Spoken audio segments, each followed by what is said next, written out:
ಪಡೆದಿದ್ದವ. ಆದ್ರೆ ಇವತ್ತಿನ ದಿವಸ ಮುಖದಲ್ಲಿ ಯಾವ ನಗುವು ಕಾಣ್ತಾ ಇಲ್ಲ. ಕಾಣೆನು ಜ್ವರತಾಪ ಹೀನ ಭಾಗ್ಯಳು ನಾನು. ಏನಾಯ್ತು ನನಗೆ ತಾಯಿಯಲ್ಲಿ ಹೇಳಬಾರದು. ಏನು ಹೇಳಮ್ಮ? ಏನು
ಹೋದಂತಹ ಸಂದರ್ಭದಲ್ಲಿ ಕಾಡಿನಲ್ಲಿ ಹೆಣ್ಣೊಬ್ಬಳನ್ನು ಕಂಡೆ, ಪರಿಚಯ ಮಾಡಿಕೊಂಡೆ. ಯಾರವಳು? ಅಮ್ಮ, ತೋಂಡಾ ದೇಶದ ರಾಜಕುಮಾರಿಯಂತೆ ಪದ್ಮಾವತಿ ಎನ್ನುವ ಹಾಗೆ ಅವಳ ಹೆಸರು.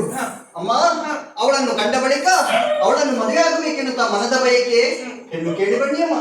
ಆಕಾಶನಾಗ ಅಗರ್ಭ ಶ್ರೀಮಂತ ಎನ್ನುವುದಾಗಿ ಕೇಳಿ ತಿಳಿದವಳು. ನಾವು ಕಡು ಬಡವರು. ಎಲ್ಲಿಯಾದ್ರೂ ಒಂದು ಮನೆ ಕಟ್ಟಬೇಕು, ಮದುವೆ ಮಾಡಿಸ್ಬೇಕು ಅಂತಾದ್ರೆ ಕೈ ತುಂಬಾ ಹಣ ಬೇಕು ಮಗನೇ. ಎಲ್ಲಿಯಾದ್ರೂ ಆತ ಒಪ್ಪಿದಂತಾದ್ರೆ ಸರಿಸಮಾನವಾಗಿ ಮದುವೆಯನ್ನು ಮಾಡಿಸ್ಬೇಕು. ಹಣವನ್ನು ಎಲ್ಲಿಂದ ತರುವುದಪ್ಪ? ಶ್ರೀನಿವಾಸನ ಮದುವೆಗೆ ಹಣದ ಕೊರತೆ. ನನ್ನಲ್ಲಿ ಎಷ್ಟೋ ಮಂದಿ ಮಿತ್ರರಿದ್ದಾರೆ, ಅದರಲ್ಲಿ ಇವರು ಒಬ್ರು. ಅವರಲ್ಲಿ ಸಾಲ ಕೇಳುವ.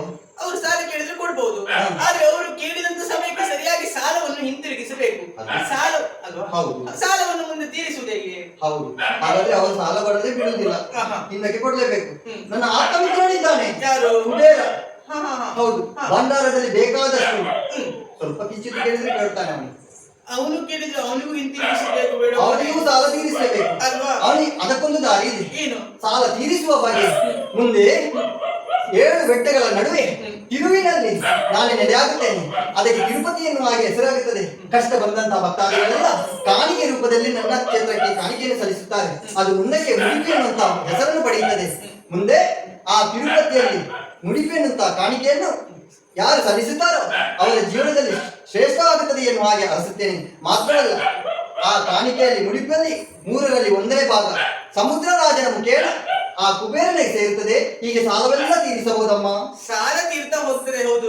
ನೀನು ತಿರುಪತಿಯಲ್ಲಿ ನೆಲೆಯಾದಂತ ಸಂದರ್ಭ, ನಿನಗೆ ಇಷ್ಟವಾದಂತ ಸೇವೆ ಯಾವುದು ಮಗನೇ? ಲಡ್ಡು ಪ್ರಸಾದ. ಲಡ್ಡು ಪ್ರಸಾದವೇ ಯಾಕೆ ವಿಶೇಷ? ಲಡ್ಡು ಪ್ರಸಾದವೇ ವಿಶೇಷ ಯಾಕೆ? ಕಷ್ಟಪಟ್ಟು ಎಲ್ಲಾ ಜೀವನದಲ್ಲಿ ಕಷ್ಟವನ್ನು ಅನುಭವಿಸಿ ಗೋವಿಂದ ಎನ್ನುವ ಹಾಗೆ ನನ್ನ ಕ್ಷೇತ್ರಕ್ಕೆ ಬರ್ತಾರೆ. ಬಂದಂತಹ ಭಕ್ತಾದಿಗಳೆಲ್ಲ ಕಷ್ಟವನ್ನು ದೂರ ಮಾಡಿ ಅವರಿಗೆ ಜೀವನದಲ್ಲಿ ಸುಖ ಶಾಂತಿ ನೆಮ್ಮದಿ ಸಿಗಲಿ ಎನ್ನುವ ಹಾಗೆ ಸಿಹಿಯನ್ನು ಕೊಡಬೇಕು ಎನ್ನುವ ಉದ್ದೇಶದಿಂದ ಲಡ್ಡು ಪ್ರಸಾದವನ್ನು ಇಟ್ಟಿದ್ದೇನೆ.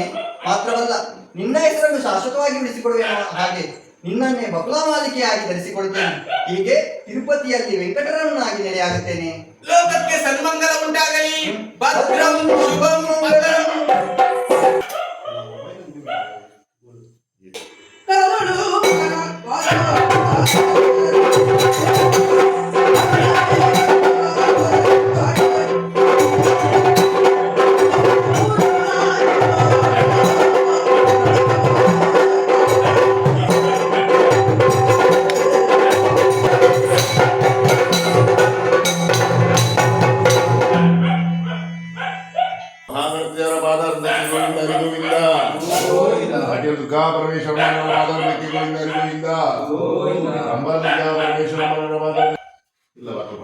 ಸ್ವಾಗತ ಕೋರಿಯರು ನಿರ್ದಿಷ್ಟ ಶಬ್ದಗಳು ದುಷ್ಟ ಶಕ್ತಿ ನಾಶ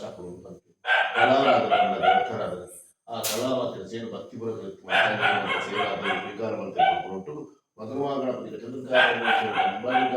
ಘಟದಾಗಿ